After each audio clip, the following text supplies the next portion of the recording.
Glamorgan had found the winning formula in one-day cricket in 1993. And during the course of the next few years, they went on to taste even greater success in the county championship.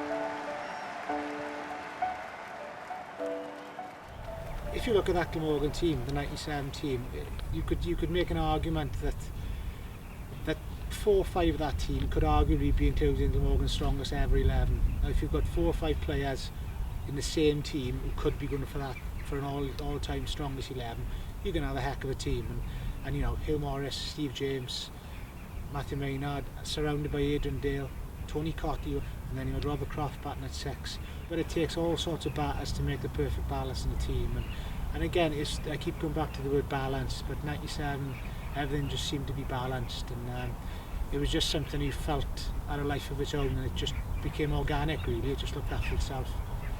We changed from 6 batters to having an extra bowler, and Dean came in, and so we had 2 spinners, obviously Darren, Steve Watkin and Wacker. So we had Adrian Dale as well to fall back on, but certainly those 2 spinners played a big part, and it was a little bolster that team needed.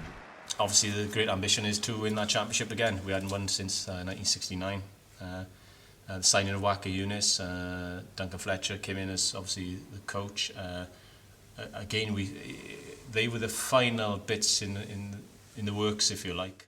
Yeah, Duncan was a superb man manager, and he looked after the younger clientele of the squad, myself and Darren Thomas and Gary Butcher at the time. He was a great tactician again, very good at working opposition sides out. Came up with a lot of theories on how to sort of bowl to different players, and how sort of teams thought we were going to go about the process. So he was quite a big thinker. Just a bit of a breath of fresh air to all of us in 1997. And his relationship with Matthew Maynard was, I think, key with our success. Yeah, this chap turned up from South Africa. I mean, I'd heard of him because I spent a lot of winters in Zimbabwe, and I'd heard people in Zimbabwe talking, but praising him a lot. So, I knew of his reputation, but I'd never met him as a man. I remember he turned up in pre-season. We had pre-season at home. Sometimes you go away, but that time it was at home, and we had nets on the square, and we just had perfect weather for 2 weeks. We just had outdoor nets every single day. And Fletch just observed. He didn't say anything for probably a week. I remember Matthew Maynard saying, "I think we signed a mute as a coach." Fletch liked that when he said that. But I think it's good coaching, because he didn't know any of the players. He just wanted to sit back and observe and see what everyone was about, and then eventually just make little adjustments as the season went on. I think that's the skill of coaching, knowing when to say something and when not to say something. What he did bring in immediately, he had some brilliant fielding exercises which we'd never seen before, and he brought real intensity to those fielding exercises. I think really part of it started in the first game of the season when we played Warwickshire here, and we hammered Warwickshire, and we thought the first 3 games that we played were against sides that are going to be vying for the title. Warwickshire historically been very strong, and had a good side, and as I say, we demolished them. Only rain saved them. Then we went up to Yorkshire and had a great game of cricket, ended up in a draw. And then we went and beat Kent. And it was, as I say, it was a fantastic result for us.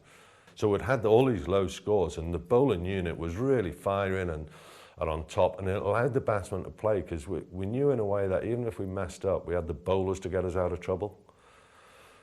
So it gave the whole team a lot of confidence, really, and if you get batsmen full of confidence, they can do some dangerous things, and we did all year. We were very disciplined but very positive. Fletch was fantastic as coach, absolutely magic coach, still the best coach I've ever been around. And it put us in a position where we knew then that, it'd still be tough to win the championship, but we knew that we would have a very good opportunity. Halfway through the 1997 season, I saw an advert in the Times newspaper. ECB was a brand new organisation that started at the beginning of the year. And I saw an advert in the paper for technical director. And I looked at it and read it and thought, yeah, I quite like the sound of that. We were going really well in the championship at the time, and I was really enjoying my cricket. Towards the end of the summer then, and certainly the Essex game here at Cardiff, my mind was beginning to think, right, you know, if I was lucky enough to be offered this job, it would be probably a good time to finish, particularly if we won the championship. Because at the beginning of that summer, there's two things I wanted to do in my career. One was to help Glamorgan win the championship, and two was to try and regain my England spot. You know, I was really driven, as were all of us, to try and get over the line against Somerset. And I remember going down there, again, fantastic support that we had over the Severn Bridge for all 4 days that we were down there. God, a long time ago, but fond memories. It's all I remember. I remember there was a lot of tension the night before, because obviously, you know, it was a winner takes all. It was the D-Day, and there was a lot of rain coming in from what I heard. So there was a lot of tension in the ranks. My memories of going into that game was we knew that if we bowled somewhere near our best and we batted somewhere near our best, we were always going to be batting positively, getting runs on the board quickly, so give ourselves as much time to get bowl the side out twice in the game. But we just concentrated on our job in hand. Watkin to Shine. And it's 3 catches and the slips for Hugh Morris. Steve Watkin has taken his 3rd wicket. Somerset all out 252.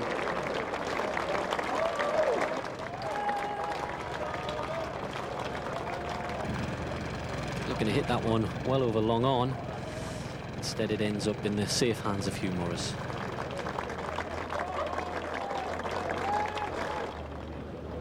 So Somerset, who lost early wickets, Holloway and Eccleston to Waqar Younis. Turner hung around for a while for 40. Mark Lathwell for 62. Peter Bowler top scoring with 63. And contributions from Trescothick 20, Michael Burns 28. And a couple of runs in the late order from Rose and Caddick. With a wonderful performance, 252 all out. Morgan doing so well with the ball. My memories really were the 2 outstanding innings by Matthew Maynard and Hugh Morris. I mean, Matthew gets a lot of plaudits for a great innings that day, whacking Caddy, Andrew Caddick around the park. But Hugh got 160 as well. So those 2 stalwarts of the club at the time, great to see them being at the forefront. And the batting with Matthew, and it was as good an innings as I've seen anybody bat with at the time. I had the privilege of being down the other end. And I think the first time we ran a single was when he was on about 96 or 97. It was just ridiculous. He made a very good attack look very ordinary in very poor light. We were up against the clock there. We needed to win that game. There was 1 or 2 on our tails. And the pace that Matthew scored those runs at really got us ahead of the game, got us to a big total. And got us the opportunity of bowling Somerset out twice.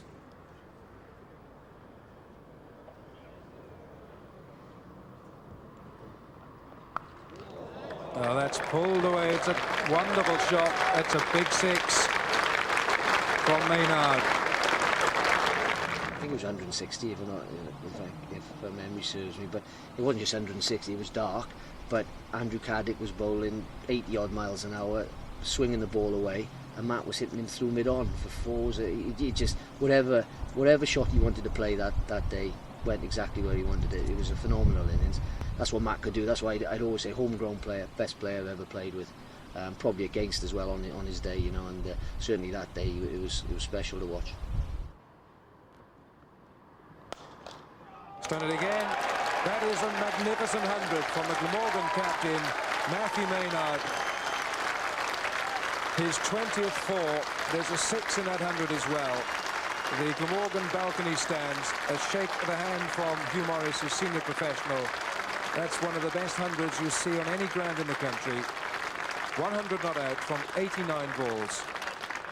I'd say Matthew was the most talented batsman I played with or against in terms of natural talent. He could do anything with a cricket bat. I'm not sure he realised that himself sometimes. But if we're talking about 1997, that innings at Taunton, it was an incredible innings, because those were the days where you had those light meters on the scoreboard, and if you had 5 lights showing, that means it was supposed to be midnight basically. And there were 5 lights on for most of that day when he scored 100, and Carrick was swinging the ball round corners, and Matt played an incredible innings. I think he only got 1 single, didn't he? The rest mostly in boundaries. And that's gone quickly off the bat. It's gone for another. Carrick, no chance of stopping it off. That was going at a rate of knots from Maynard. You know, we had a lot of confidence in our batsmanship at that time. So, you know, Hugh and I embarked on a stand. We got going, and you know, we both played. Contrasting it, Hugh was, again, you know, Carrick was coming in steaming, but Hugh was just fending him down, but would take a single. Carrick would get angry.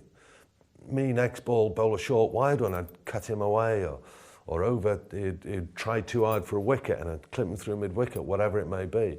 But I think the intensity of our running between the wickets was a major force in that, because it didn't allow, even if they bowled a great over, they were still going for 3, you know. So it allowed our run rate to keep going and build. Gone. Maynard caught by Peter Boulder at first slip of Kevin Shine, and that has taken something of the shine off what would have been a glorious second day. But Maynard has treated a small crowd here to the most wonderful batting exhibition. 142 from 117 balls. You won't find many better innings worldwide.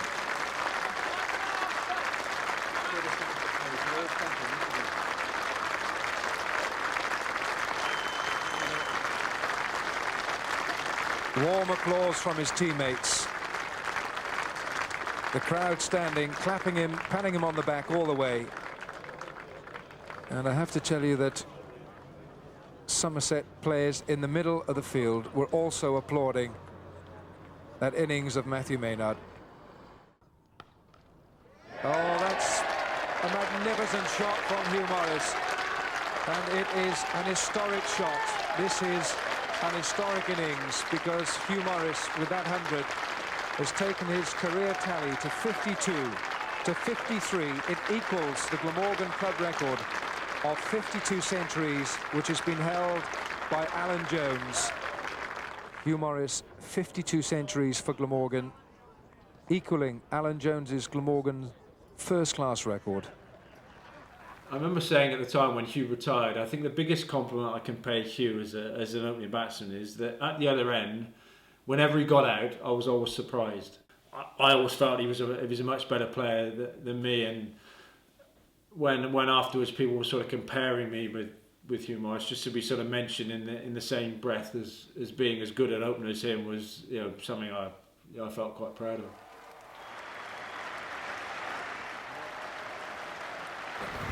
Yeah, Hugh Morris's 100 in the first innings often goes unmentioned, you know, but it was massive for us to have that first innings lead and build up a great platform for Matthew Maynard and the rest of the boys to make a big contribution in the second innings. Something for us bowlers to sort of have a bowl at, because the wicket is always relatively flat at Somerset. So it was always a pleasure to have lots of runs on the board, which we could sort of, you know, myself and Crofty especially could bowl at. A magnificent effort by the Glamorgan batsmen. Hugh Morris 165, Matthew Maynard 142, Robert Croft 86, and Adrian Shaw 53 not out at the end.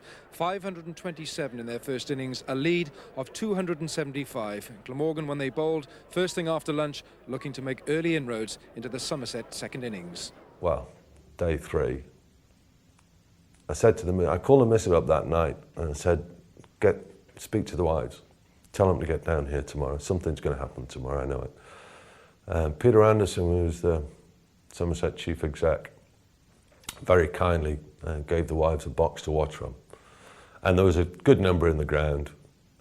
We finished our innings off, but then Darren Thomas bowled a spell in the afternoon. My word, it was a terrific spell of bowling. I remember Cotty coming up to me from the first innings, which I didn't take wickets in the first innings. I got 0 for, I think it was 60 off 25, 26 overs, but I bowled consistently. And Cost turned around and told me, listen Tomo, you hit your areas you did in the first innings, he said in the second, you will take wickets, I guarantee it. and them words stick with me to the day, and that's what happened. I came in, just hit good areas. The ball was, I think, contrast swinging, which is the early way to swing, reverse swing the ball.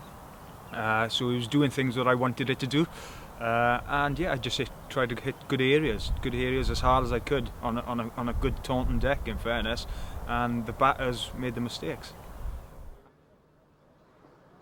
Ball in, and Darren Thomas strikes a full-length ball. Turner, who'd looked in such magnificent form, played outside the ball, and the first wicket goes down.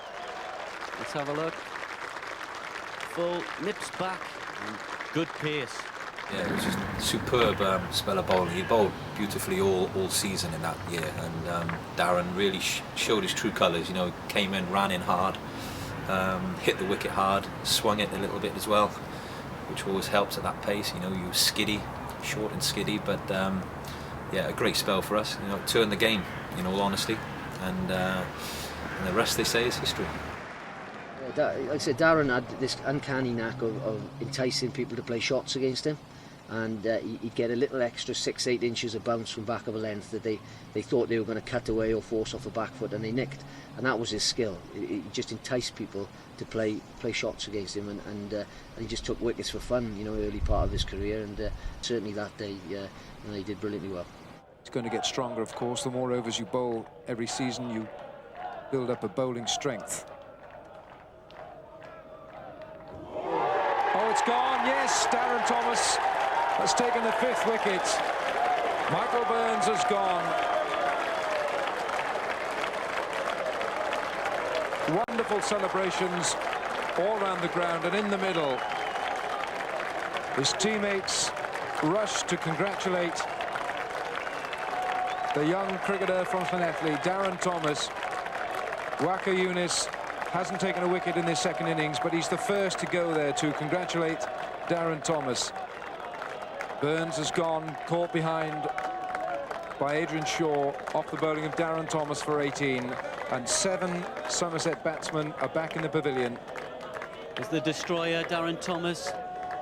Quick outside edge and just carries to Adrian Shaw. Good catch by the wicketkeeper. It was getting a bit dark. I was talking to the umpires, said, I think you need to bring a spinner on from this end. So look, Dean Koska, youngster playing his first full season, contributed really well. He didn't play every match, but when he played, I think he ended up with 34 wickets that year. It's one of the biggest memories I still hold to date. Matthew, I can remember Matthew coming up to me and go, right, we need this wicket. It's getting dark. It might be raining tomorrow. Give us all you got. And luckily, it was one of my first balls in the over. Floated it up there with a few revs on it, but it sort of dipped and hit him on the toe.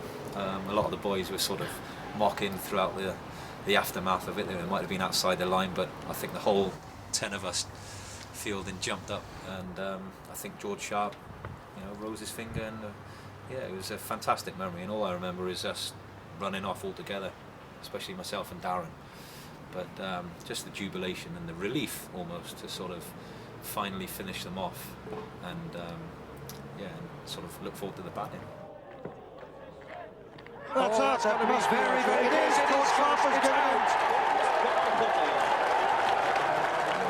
Dean Koska has taken the last Somerset wicket.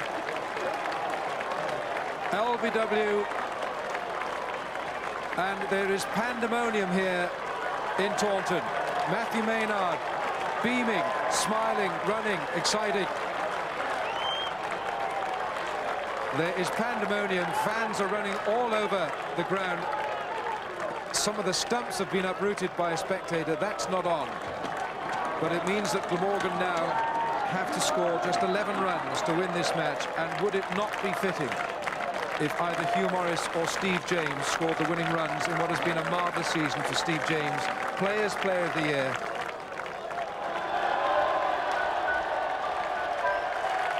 I have to tell you that this is emotional. It certainly is, and it's not easy going out there to bat, I shouldn't think. There's probably a tear in the eye going out there, and Don, I think they'd bat at midnight if it meant getting 11 I think runs. they would, and there's not going to be a messing about the sort of end to the match. I see Andy Caddick pawing the ground there. They're going to bowl properly, Somerset. It's 11 to win. It's one of those situations where when we were fielding, you were thinking, oh, I hope they don't get past us because, you know, let's get the last wicket and go off and celebrate. You know, you didn't really want to bat, but now you're looking back, you're thinking, you know, I'm glad I'm the one who scored the winning runs. What are your memories of the actual Glamorgan second innings? 11 to win, and then the celebration started. I think I was probably drunk by the time the winning runs were hit. No, I was drunk, not probably. I was drunk by the time the winning runs were hit, and I just it's a blur, an absolute and total blur. Glamorgan 7 for no wicket. The target is 11. It needs just one little blow of 4 runs. That would do it. This has been the most unbelievable cricket match. We knew the size of the prize. We knew what the stakes were.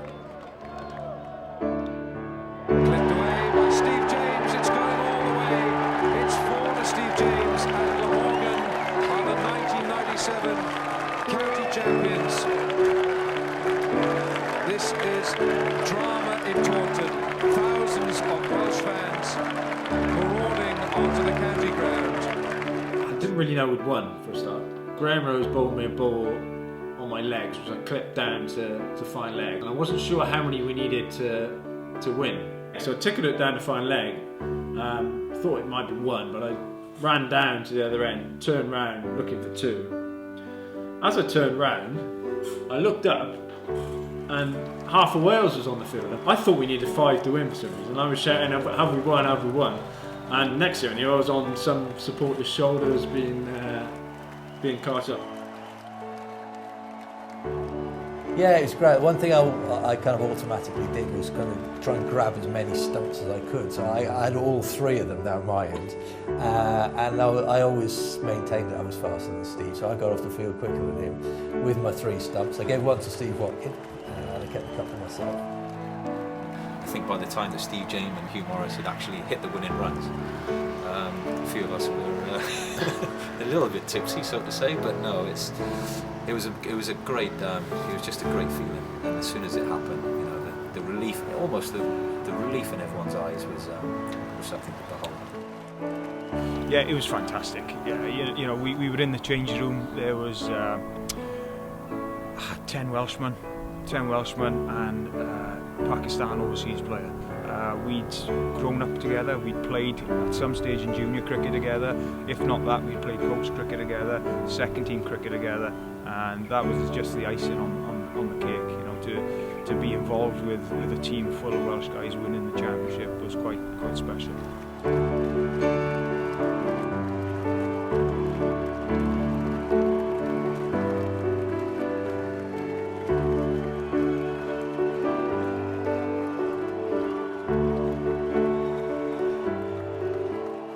Words cannot sort of describe the euphoria in Taunton that day, and especially for the boys that have sort of grown up together. You know, the Tony Cotteys, the Steve Jameses, the Adrian Dales, the Robert Crofts, Matthew.